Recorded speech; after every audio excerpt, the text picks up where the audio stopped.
Welcome to The Audible, presented by Trader Joe's. I'm Stuart Mandel, joined by Ralph Russo. Once again, Bruce Feldman is not with us. He is still in Indy, still at the Combine. Hopefully we'll get him back, I don't know, by June, Ralph? Maybe at some point. He's got like benching to do, and I've heard he won't run the 40 though. I think that he's off the board. He might throw at the Combine though. We're still not sure about that. I actually think he's going to do pretty well with the benching. He's very fit for his age. So we're going to talk today about, I finally got around to my annual grading the coaching hires column. And Ralph, as always, has some bones to pick whenever Bruce or I do rankings or grades of some sort. We will get to your mailbag questions. First, we're going to hit some items at the top of the news, which once again involve quarterbacks either suing or being sued. And we'll get to a couple of those. First, Ralph, this one kind of came as it surprised me, but the NCAA announced that they are proposing some pretty stiff penalties for programs that would try to get a player, a transfer, outside of the transfer portal. And so maybe this will go down as the Xavier Lucas rule, right? He kind of was the first one to do that. And there's been a lot of thought that this spring, there's no more official spring portal window, but what's to stop a guy from unenrolling in his school and enrolling at a new school and suddenly he's on the team? Well, the NCAA says not so fast, because if that happens, and this is the Football Oversight Committee, they are proposing that once that, so you wouldn't get penalized at the time he transfers. You would get penalized once he actually plays. And if that happens, the head coach would be prohibited from all football and administrative duties. So that includes recruiting and on-field coaching and team meetings through the sixth contest of the season. So half-season suspension, basically. Mm-hmm. The school would be fined 20% of its football budget, and the school would be required to reduce the number of roster spots by 5 for the next season, regardless of the head coach's employment status at the school. And so this then goes to the Division I cabinet for approval in April. And if it gets passed, the legislation would become effective immediately. Those are some pretty stiff penalties for something that I don't think we realized was even on their mind. Yeah, well, it goes back to this ideal that the portal is not real, or maybe the portal might not be real. So what's notable to me is not so much that they are trying, like the details of this, because it makes sense. I mean, you're right. I mean, like, again, like you can just leave the school and nobody can, if you're a regular student and they're supposed to just be students, there's nothing that says you can't just unenroll and enroll somewhere else without a portal or any kind of mechanism along those lines. So they're trying to put their arms around this by not necessarily penalizing the players, but penalizing the schools and the coaches that play these players or welcome these players. What's more notable to me, Stu, is that they're trying to make rules here. Like not just this rule, but just rules in general. I think it, to me, signals a little bit of, hey, if you're just waiting around to get a law passed in Washington, and you're not going to do anything to help yourself before then, that's probably not a great strategy. And yes, as soon as this became newsworthy and it was making its way around social media, there was a whole bunch of the usual suspect Twitter lawyers who were like, we'll see you in court, and this is an antitrust violation, and this is, and it might be. I'm not saying it isn't, but I think it's notable that the NCAA has to plow forward and try to do the best they can to actually make some rules and not just wait on somebody, the cavalry to ride in here, through in Congress to save them with an antitrust exemption. And I do think it's very intentional and notable that, like you said, the punishments will be going toward the school and the coach. As far as I know, the school can't sue the NCAA. The school theoretically agreed to these rules, right? There's a process by which you're represented. But it happens sometimes. Yeah, state AGs, right, can sometimes fill in for the schools, as we found out in Tennessee and West Virginia. I assume a lawyer would also make the case that, well, the athlete is being punished because with these, stiff penalties, well, now the school is not going to not going to let anybody play. Like, even if a kid wants to go in the portal and wants to go play there, well, we can't take you, or else we're going to miss half the season. So that this kid that you're restricting the marketplace, which is hand in hand, right? When you hear these antitrust violations, they're restricting the marketplace for athletes' services. Like you said, they're trying, and I actually also think for a change, they're trying to get out ahead of something rather than this. Oh no, we have a problem. We gotta do something. We gotta respond. Oh, by the time we respond, it's too late. This is off and running. Like, they now it's see pervasive. that, It's not a pervasive. It's a problem, but it's not a pervasive problem yet.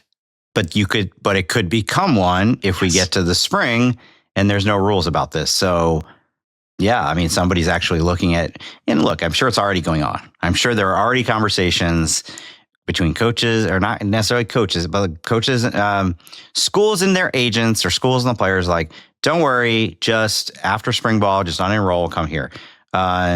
Which of course is tampering. And that's basically what this is a very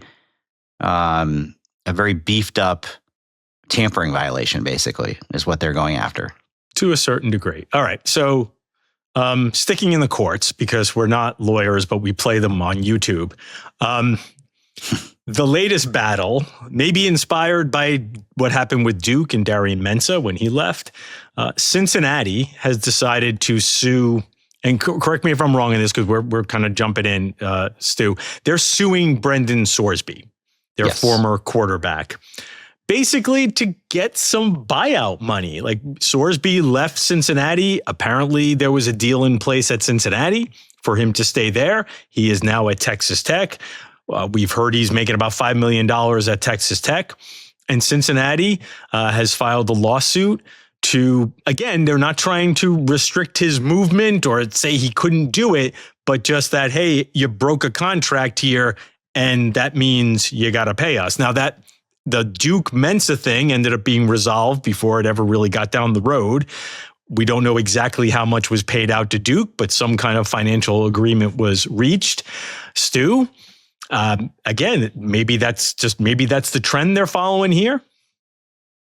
It's basically the Darian Mensah situation all over again with one wrinkle. So his contract, he had a 2-year revenue share contract that was going to go through the 2026 season. Cincinnati contends that it was, I don't know if backloaded is the term, but basically, like, there was an understanding that he'll be more marketable in 2026 because by then he'll have grown his brand more. So he breaks that. He goes to Texas Tech. The contract says there's $1 million in liquidated damages due, and he hasn't paid it within the 30 days, right? Where does this end up going? Probably much like Mensah. There's a settlement, and I don't know who pays how much, but like, Cincinnati gets some of their money back, and Brendan Sorsby gets out of paying the full $1 million. But again, like, I keep rooting for one of these cases to go all the way through so we can find out once and for all, can you use a revenue share agreement as a binding contract to stay at the school?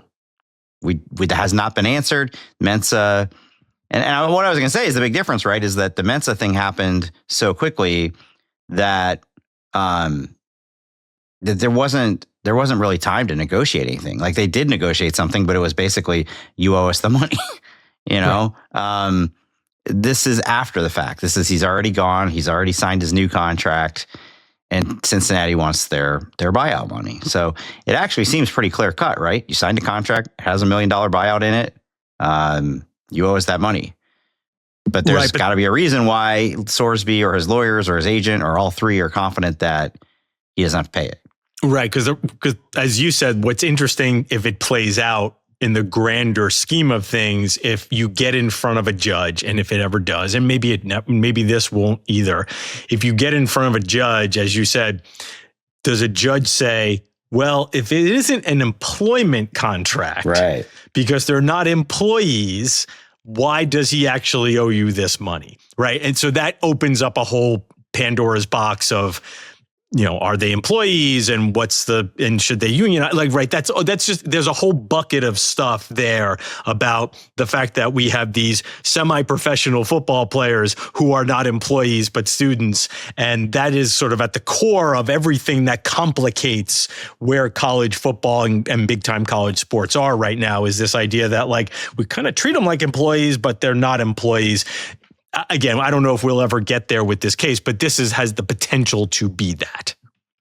Also, real quick, let it be known that if you take a player who has a buyout, and it's supposed to count against your rev share cap. So Texas Tech, theoretically, that's $1 million less that you can provide your whole roster. I'm sure Texas Tech is not planning to take that cap or that cap hit, right? So how are they working their way around that? And full disclosure, those first two items we talked about were recorded later in the day than what you're about to hear for the rest of the podcast, which might come into play with some slightly outdated info as we talk about our next story. Next up on the legal docket, Chandler Morris, who was Virginia's starting quarterback last season when they had a great season, has sued the NCAA in Virginia, seeking a 7th year of eligibility, Ralph. Yeah, so Morris has played in 6 seasons of FBS football, right? So it's not a Pavia Aguilar where he's looking for junior college years. It's a little more like Trinidad Chambliss. In fact, he's looking for a medical hardship waiver. But even like Chambliss had 2 years where he didn't play at all. Right. Morris has played at least 4 games, and 4 games is the limit for a red shirt. In 6 seasons, he has played at least 4 games, and he's now going back and saying one of my 4 game seasons at TCU should have been a medical red shirt. I'm not here to analyze, Chandler Morris's medical conditions and whether he was having some mental health situations or whatever. Like, that's fine. He'll make that case in court, but it does create kind of what we had talked about with Trinidad Chambliss. It's like, where does it end? And the whole point of having these medical red shirts is that they ask for in real time. You're not really supposed to be able to ask for them retroactively. The other thing that's interesting, Stu, about this is you called him Virginia quarterback. I think he's former Virginia quarterback. They have 2 guys that they got in the portal. They have Bo Perbula. He's expected to be the starting quarterback. Did Chandler Morris enter the transfer portal? Does he have to enter the transfer portal? Another thing that becomes interesting, right? Does the transfer portal really exist, Stu? Isn't it just a construct? Well, I mean, Xavier Lucas was the trailblazer who said, no, you don't need to go in there. And I thought more guys would follow that, but they haven't. But since he's out of eligibility, technically, does he even need to enter the transfer portal? He would be a grad transfer, but grad transfers need to enter the portal these days. But again, it looks like Virginia's sort of moving on. Not only do they have Bo Perbula, they have Eli Holstein, who they got from Pitt. So I can't imagine Virginia is going to really step up with a big contract. They've already invested in quarterbacks. Like, I don't think they've got that much money to max out Chandler Morris's value. However, Stu, who's the new Clemson offensive coordinator? What do you know? Yeah. It's Chad Morris. Chandler's dad, Chad Morris. And Clemson right now has nothing but inexperienced quarterbacks on its roster. So I think if you put a couple of things together, you do kind of find yourself wondering he's trying to get this extra year so he could transfer to Clemson. Chad Morris, his dad got in there and watched the film of the quarterbacks he has coming back and said, we need you. No, I don't. But so 2 thoughts on that. One, how ironic it would be if Dabo, the last one to come on board the portal bandwagon, would then take a guy who's like everything he says he hates about college football. 7th year guy. They're probably gonna have to give him some sort of NIL deal.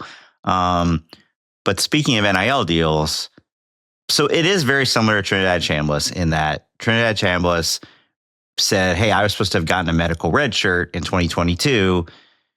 They just didn't file the paperwork or whatever it may be. I have all this after the fact documentation. The NCAA said, sorry, that's not the rule. And a judge said, of course you should give him the medical red shirt. So Chandler Morris is going to try to make that case because in 2022, the year TCU went to the national championship game, he was the week 1 starter.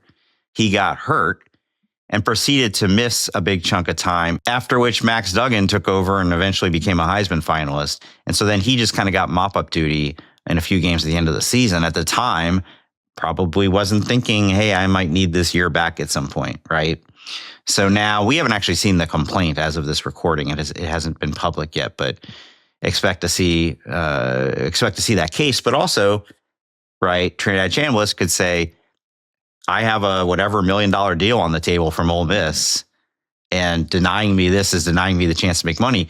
I can't imagine Chandler Morris has an NIL offer in hand when he hasn't even, been on the market yet. So, Ralph, doesn't he have to prove to the judge that there's some sort of, damages that he would suffer if he isn't given the injunction? Sure. And potential damages, right? Because he could say, I will have a contract, but it was one of the strategic decisions made, I believe, in the Chambliss case. He had already agreed to a deal. Now, we don't know if it was a signed deal or if it was just an agreed to deal, but there was a deal in place for him at Ole Miss. And that was not a coincidence. That, I think, was strategic to say they could go in front of a court and say, the NCAA is getting involved in a signed contract. The NCAA doesn't have the right to disturb this contract. So I don't think Morris has that. The other thing Morris doesn't have is if they file in Virginia and he's not going back to Virginia. And again, that seems at least iffy, if not ridiculous, that he would go back to Virginia. So I don't know if the home court advantage is going to be much of a thing there. Didn't work out for Joey Aguilar either. So I don't know. We could have another quarterback on the market at some point. And again, in the bigger picture, this is the problem with, hey, but Trinidad, he's made a good case. Maybe we should give him a break. Every time you do that, it opens the door to another one of these.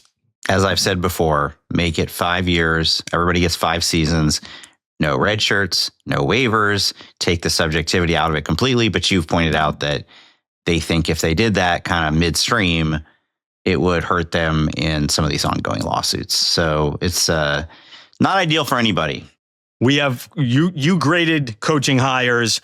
You had the courage to do this.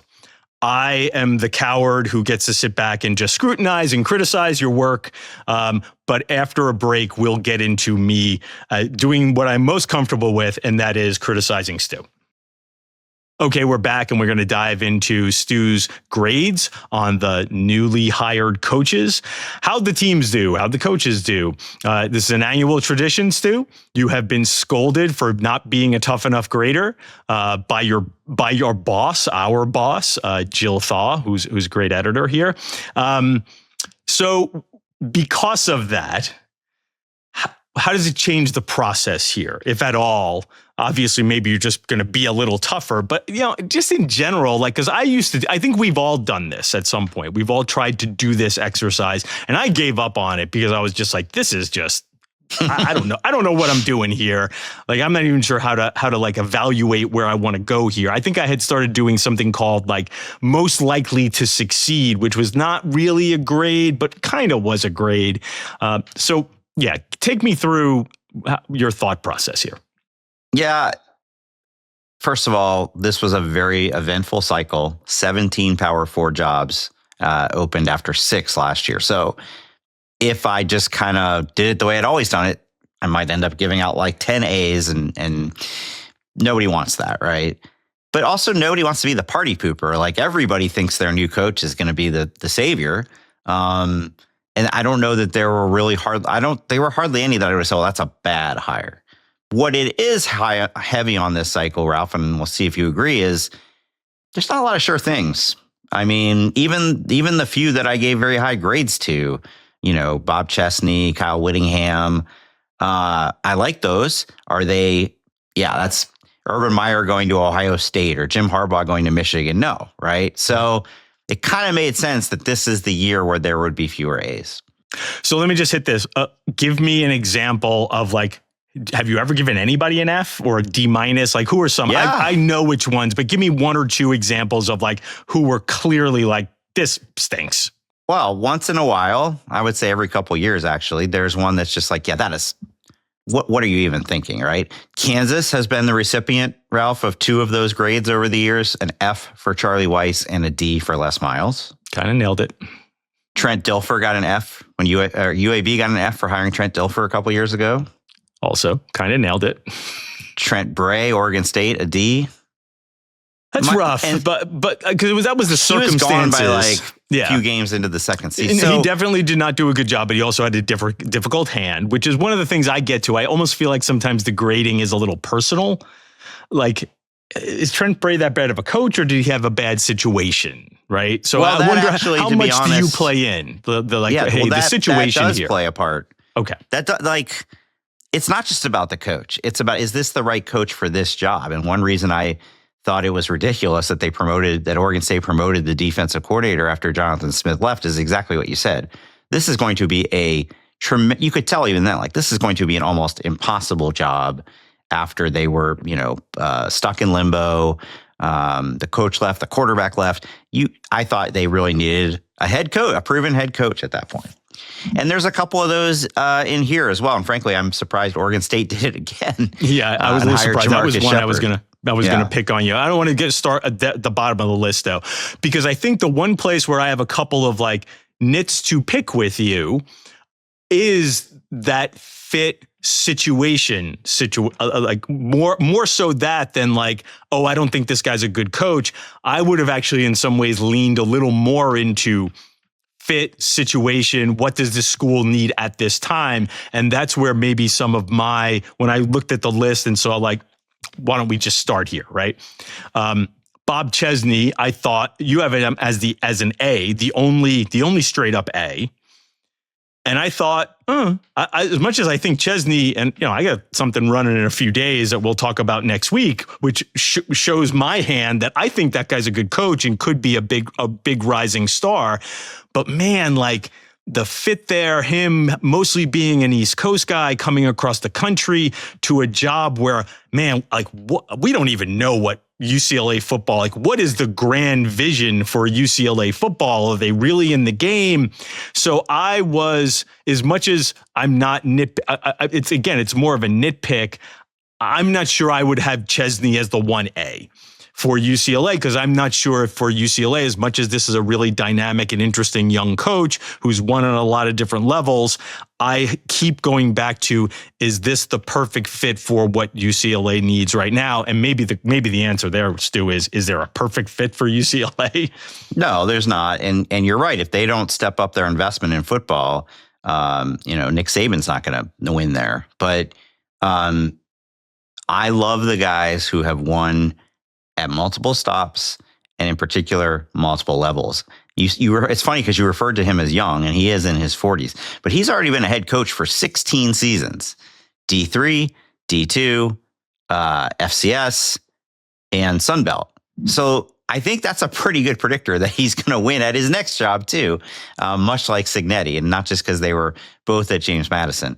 But I guess what I would say is you brought up one concern that's totally legit. Going all the way across the country to a place, to a region he's never coached in. Same thing with Kyle Whittingham. I think he's exactly the coach Michigan needs right now. I gave it an A-. They needed an adult in the room, and they got a future Hall of Famer. But your one holdup is, and why it wasn't a straight up A, is he's always coached in the Utah part of the country. Like he's in his 60s and he's be coaching in the Midwest for the first time. So I don't know. I think we might make too much out of that sometimes. Probably. Probably. Plenty of coaches that aren't from, Urban Meyer wasn't from the SEC.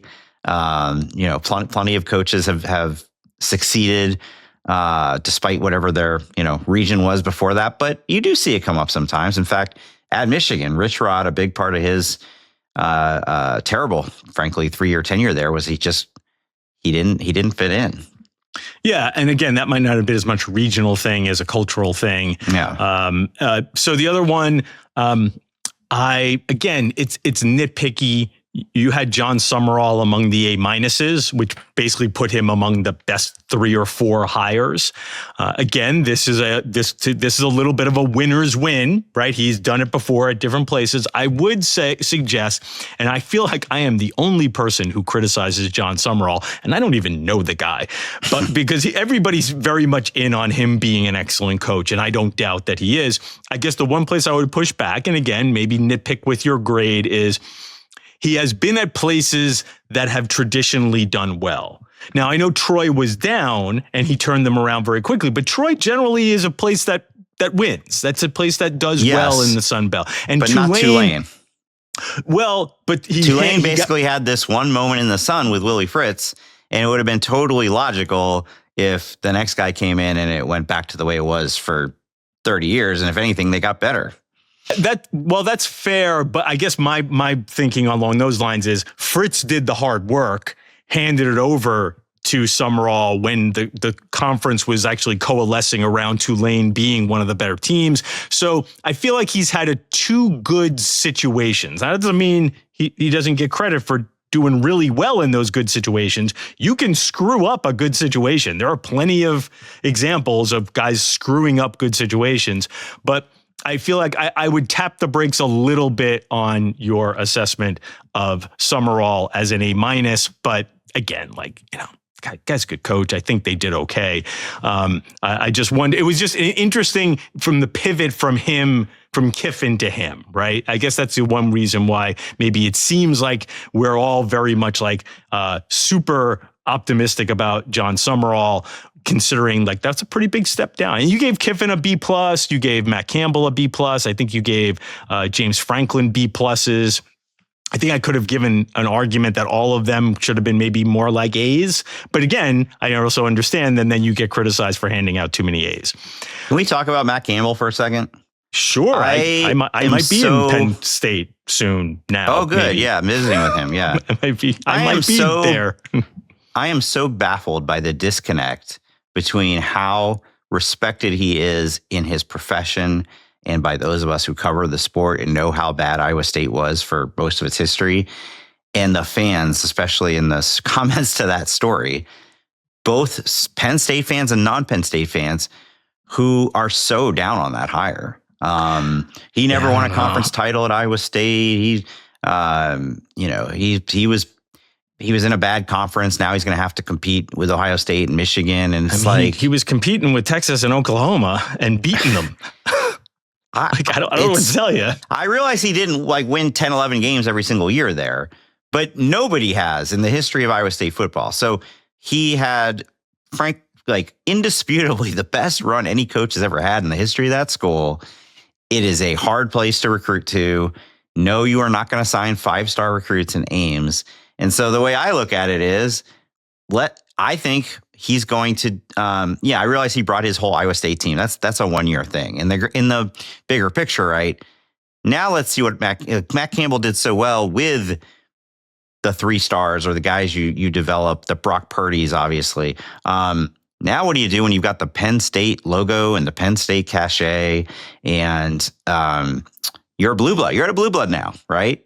But I guess a lot of people are just suddenly James Franklin has been recast from the guy who couldn't win the big one to they're going from the 10, 11 game a year or win guy every year to this. It's really baffling. Yeah, unprecedented is the best way to describe Matt Campbell's success at Iowa State. He's literally unprecedented. Nobody in the history of that program had ever had the success that he has had. And again, one of the things that we talked about with him is if you want to compare him to Franklin, he actually would sort of punch above his weight, right? Win games against the more loaded rosters. And that was always the thing that Franklin fell short of. But to be fair to the critics, this is a very different job. You can't win at Penn State to the level they want to win at Penn State, which is national championships, beat Ohio State, with 5-star culture. You got to also have some 5-star, or you can have the 5-star culture, but you also better have some 5-star players. And you're going to need to be able to get those players. So that's a very fair criticism to say, will he be able to do that? but to trash him or think this is like so I think that was, again, to me, as choppy as the waters were to get to that hire, I thought that both Michigan, for very different reasons, and Penn State, basically hit the jackpot after stumbling around the casino all night. And I do think that's colored the perception of it. Like he was their sixth choice, right? Like whoever they hired at that point, it was the way they got to that was gonna reflect poorly on the coach, I guess. I thought it reflected poorly on the AD, especially in your story after the fact, where it was revealed that he just had the wrong number for the guy. A little hard to get in touch with, yeah. So sorry, go on. Let me throw you a couple more here that I thought you were not high enough on. And again, one was a B and one was a B minus. One was Eric Morris, the hire to Oklahoma State. Man, I think I would have been very tempted to call this one an A or an A minus at the very least. I mean, honestly, this may have been an A plus. Wow. Not only, I was going to ask you who you think was the best hire, and you think it was Eric Morris. I just think, and it goes back to this idea of fit. When was Oklahoma State at its best? It was at its best with an innovative, offensive-minded coach in Mike Gundy, a guy who kind of could figure out the quarterback situation. For him to be able to move into that program, I think works well. And then there's also the short term of it all. We talk about the package deal and how we're a little skeptical whether, the Iowa State team can go into the Big Ten and be a Big Ten contender. I love the fact that he's bringing all these North Texas guys with him, because it also, Oklahoma State is under rock bottom last year. They are horrendous. The fact that he can bring all these guys with him and maybe make this, which is super important nowadays, right? Because you don't have 5 years to get it rebuilt, or even 3 years. I think he'll be able to get them to respectable, maybe even more than respectable, pretty quick. And I think that's really important in today's day and age. So I think the combination of what he is as a coach, where he comes from, Texas and quarterback system, being a little bit of a quarterback whisperer, but also the ability to maybe get this thing spun around and get in the right direction for Oklahoma State this year. I think that's super important for Eric Morris, and that's why I think that was just a perfect hire. I agree with all of that. And I think this mostly is just a reflection of my new curve where, right. In most places a B is good, and not everybody can get the A's and A minuses. I just sung the praises of Matt Campbell, and I gave that a B plus, right? Yeah, so I think you almost could. I can't give everybody an A. In my mind, you simply could have flipped Chesney and Oklahoma and Morris and given, flip those two grades. I think that they are similar type hires in you're really investing in this up and coming rising star coach. But I also think the fit is even better at Oklahoma State. The other one where I think the fit is perfect is Tosh Lupoy at Cal. You gave it a B minus, and I can understand he's never coached before. He's never been a head coach, but what I find so interesting with that situation is he has been in huge programs. He has seen what serious college football looks like at Oregon and Alabama and some other stops. And he is a person who loves Cal. That's his alma mater, right? So he goes there, and I think I like the idea of a person who is really serious about college football, about what a serious big-time college football program looks like. He understands that. Going to a place that has been in question of how serious they are. And he knows the place. He loves the place. I think those two elements are really important for Cal right now as it tries to determine, hey, where do we sit in this new landscape? And are we really in on football? I think hiring Tosh gives them the ability to be all in on football. He's off to a great start, that's for sure. He landed them a top 15 portal class. So it's interesting when you think about fit. Yeah, he's a Cal guy at Cal, right? Doesn't get any better fit than that. I think my only reason I knocked it a little was I just lived through, here in the Bay Area, 9 years of Justin Wilcox teams that were great on defense and could never figure out what the heck they wanted to do on offense. Sure. He cycled through a new coordinator every 1 to 2 years. By the way, he had Fernando Mendoza, and even then they weren't a great offense. And so usually when that's the case, you pivot to the other side of the ball, but they decide to bring in another defensive guy, and maybe it'll turn out great. By the way, you keep bringing up guys who you think I wasn't high enough on. Is there anybody who you thought was not a good hire? I think I, like you, have a fair amount of skepticism for Pat Fitzgerald 2.0. And I've always was super high on him during his years. I mean, when you guys would do your top 25 coaches, I would sort of sketch out my own and often would have him in the top 15, top 20, because I thought he did a great job of doing less with more at Northwestern. His time at Northwestern obviously didn't end very well. Not just the off the field stuff that got him fired, but his literal on the field record was not good at all for the last 3 or 4 years. So I am a little worried about Michigan State at a time when, hey, they've been on the outs for a while here. Like, is he the adult in the room who just understands how to run a Big Ten program and we get back to like running a respectable Big Ten program, right? Is he that guy, or is he the guy who, hey, can I trust him to hire the right offensive coordinator? Can I trust him to like, be more than just the rah-rah coach who like, hey, you're former linebacker, like culture guy. So I don't know. Like, I mean, again, I've always had a lot of respect for him as a coach, but I do wonder if Michigan State, that's a pretty big job, like with a pretty high ceiling. Is that the best you could do was to sort of, again, maybe they were just looking for an adult in the room, but that was the one that kind of stood out to me. You didn't give it a great grade, and I have been a somewhat skeptical about how that is going to work. And maybe he proves us all wrong, or at least you and I wrong. I gave it a C+, and, speaking of Jill Thaw, I turned this in before I went on my vacation last week, and they ended up holding it, and that's fine. And by the time I got back and it got published, I was like, maybe that was too high, because I think it's risky. And maybe I was really surprised. I think we talked about this at the time. Once he got his vindication and schools could feel comfortable hiring him, how quickly the on the field part of, he went 1-11 his last season at Northwestern, and how quickly that just got washed away, right? Like all of the ESPN pundits and everybody were like, because his overall tenure was great, right? Best run anybody's had in the history of that school. Just to say, similar to Matt Campbell insofar as if you look at Fitz compared to the history of Northwestern, right, though the fairly recent history that preceded him with Gary Barnett, Randy Walker, God rest his soul, like those, like Northwestern had proved that maybe they could be a little more competitive, and then Fitz came in and they were competitive. So just to give a little perspective on his history. Yeah, those guys had proved that you could have those moments in the sun.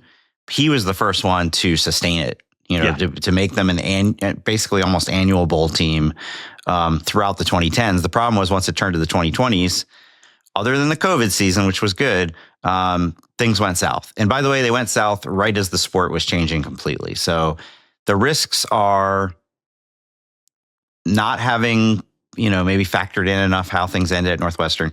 The fact that he's been out during the exact period that the whole college football model blew up and changed. Right. I do think he's put together a good staff so far. That hasn't been a concern of mine. So that I think is, we just talked about earlier, the disconnect between how you and I view Matt Campbell versus maybe the public. I think it's kind of the opposite here. Right? There was a lot of pats on the back, like, oh my gosh, Michigan State got Fitz, good for them. And I think a lot of us who followed a little more closely were like, are you sure? Yeah. By the way, I thought Fitz would get a coaching job. I just thought it would be like a MAC job. And if he proved himself there, then he would end up back in the Big Ten. He kind of skipped over that step. I thought maybe a little more ACC than necessarily having to go all the way down to the MAC, or AAC as opposed to all the way down to the MAC. Because I always feel like we get dinged, probably fairly, for completely ignoring the G5. Before we move on to the mailbag, anybody within the, and I can't even necessarily give you one here. I'm going to look and I'm going to squint because I don't have my glasses on. I'm trying to think of anybody within the G. I actually thought you gave it the best hire, and Jim Mara really did such a great job at UConn. Yeah, and I've been finding myself like, maybe this is just our age, Stu. Like I go back to the Sonny Lubick days at Colorado State. Like for years, for years, Colorado State was a good Mountain West or whack team. And then they've just been sort of like spinning their wheels for so long out there while investing and having a nice new stadium. So yeah, I kind of love the top half of the hires as you did, like the Jason Candle at UConn is an interesting one, but especially Jim Mora at Colorado State. I think Coach Mora was hoping for something maybe a little better than Colorado State. But I thought that was a really nice hire by Colorado State. Yeah, I remember Colorado State's going into the Pac-12 this year, not the one Mora coached in, but the Pac-12 nonetheless. I just really think he's under-respected. The last time we talked about UCLA off the top, the last time UCLA won 10 games was when he was the coach. Yeah, and they kind of turned on him pretty quickly. Like they had one or two mediocre seasons, and that was that. Well, I think even as he said, maybe when he was on your show, like he was also going through some things too at the time. And you're right. You're right. It spun out of control. Not spun out of control. It got bad there, right? It got bad there quick. And he got labeled as a guy who recruited well, but they never really like maximized the recruits. And boy, like UCLA would totally sign up for, hey, we're only 8-4 or we're only 9-4 with a bowl loss, these days. So yeah, just to give a little nod there to the G5. Yeah, good hire by Colorado State, and then UConn turned around and got Jason Candle, who won. I never quite understood why he didn't get that call up sooner. He was there for a decade. Yeah, a decade, and he won a couple match titles. You want to give my theory? Sure. I think he was there at the time that also coincided with the MAC. The overall quality of the MAC, I think, started to slip. So I think he got, and he wasn't dominating the MAC at the school that is probably best situated to always be good. They were always good, but they didn't necessarily knock out 4 or 5 titles. But he would win some games against some P5, P4 teams. But there was always this sort of like, I think what held him back is all of a sudden the MAC wasn't the cradle of coaches anymore. And a lot of people in the Power 4 and Power 5 were looking at the MAC and saying, yeah, those programs don't really look like our programs anymore. So success there might not necessarily transfer to success here. Yeah, I can understand that. So look, it's all guesswork. I don't have the formula for, otherwise if I did, I would start a search firm and get people to hire me for a lot of money. I will end up looking like an idiot on quite a bit of these, but hopefully I will also have my, giving Indiana an A for Curt Cignetti moment as well. We're going to take a quick break, and when we come back, mailbag time. All right, it's time for your emails. As always, send them to theaudiblepod@gmail.com. And if you send a really smart one and we pick it and we love it, you can get that $16 Trader Joe's gift card. All right, kind of back to what we talked about off the top, Ralph, the Trinidad Chambliss situation. This comes from Adam Lewis in Washington, D.C. Why do all these hearings occur when the players are running out of eligibility? For example, why wouldn't Trinidad petition for a year after that medical year? Same with pretty much every other instance I can recall. Shouldn't they all petition for these in the years right after they happened? Well, yes. The answer to your question, Adam, is yes. And that's why we look at these requests and these petitions and these things that end up as lawsuits and are a little skeptical because they didn't happen at the time, because they happen at a point when, in retrospect, I needed that extra year because now I'm good. Now I have all this value. The other thing I also have now, which I might not have had then, is NIL value. Like literally there wasn't any, or was hardly any when Chambliss, certainly not for Chambliss when he was in Division II, or for Chandler Morris when he was a backup quarterback when NIL first became a thing in 21 and 22. So you're right. The timing is weird, and the timing is exactly why we look at these things with skepticism and why the NCAA does as well. And as much as, again, like, it's often easy to root for the kid. Like, he's a good player. Sure, come back, play another year of college football. We'd love to see you play Trinidad or Chandler. But the fact of the matter is they're doing these things retroactively because they realize, oh, no, I'm out of eligibility, but I'm not out of value. And is there a way I can get back into the college system? Because at this point, I have more value in college than I would in professional football. So how can I get back in? Oh, I can sue my way possibly back in. Who do you put? So in a situation like Trinidad Chambliss, where there was no documentation in 2022 that his illness caused him to miss the season, is the onus on the player to have documented that, or on the school? Like who caused that? So who caused that was, I mean, let's be real here, Stu. He was in Division II, and he never thought he would be. Yeah. He was a Division II. Like, I'm sure both Ferris State and Trinidad Chambliss never envisioned a day where he would be the starting quarterback of an SEC team playing in the CFP semifinals, right? So maybe there was some consideration at the time to like, hey, like, you know, it may be best for your development if you don't play, and oh boy, you're struggling with some health things, but you can still practice. So let's just go about and see what happens. Like, I just wonder if at the time nobody thought, why would this kid need another year of eligibility? He's not even the starting quarterback of a Division II school. And that's not to knock him or Ferris State, but like, you just have to put yourself in the time when it happened.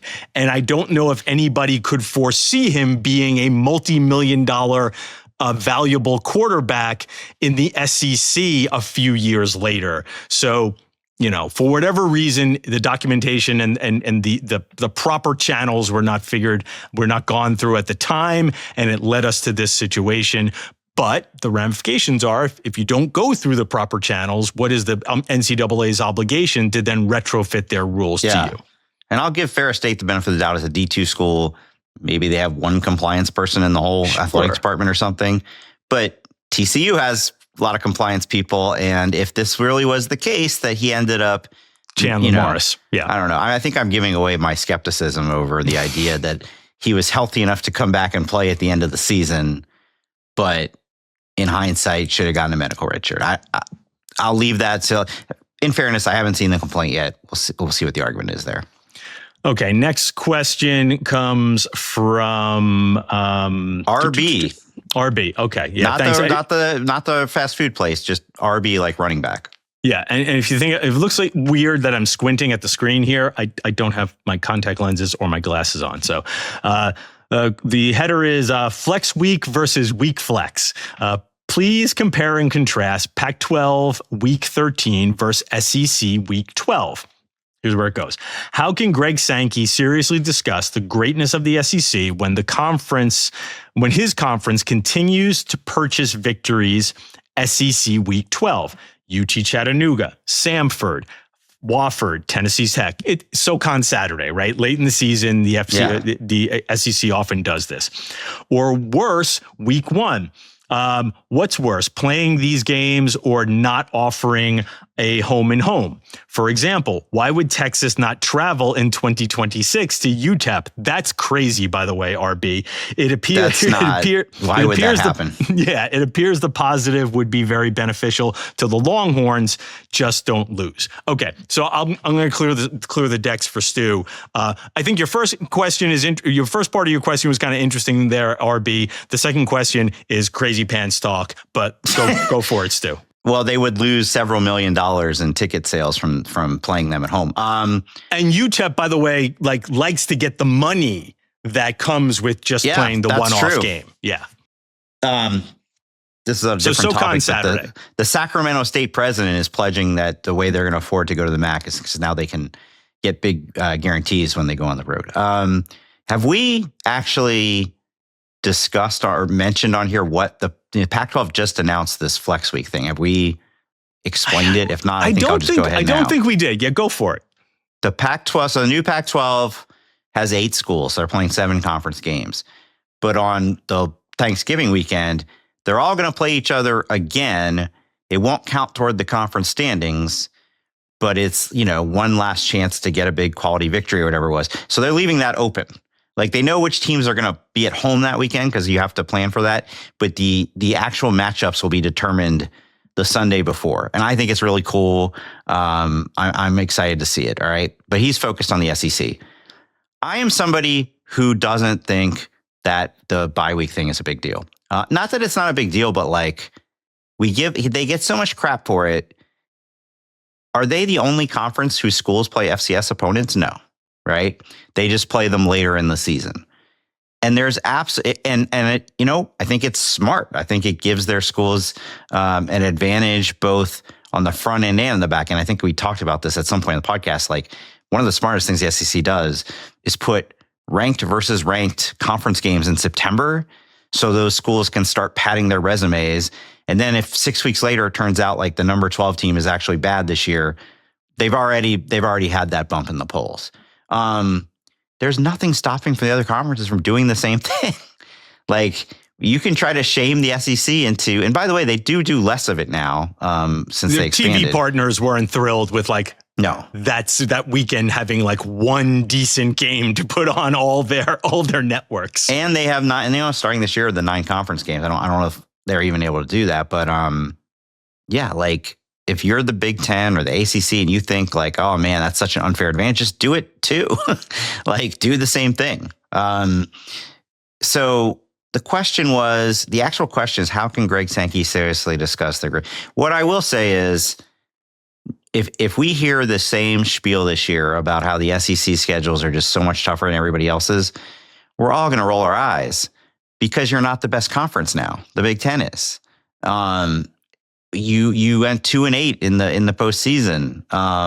You haven't been in the national championship game in 3 years. 9-game conference schedule now. So it's even more of an SEC schedule. Grind. Even more of a grind. Yeah, and that's what we're gonna hear.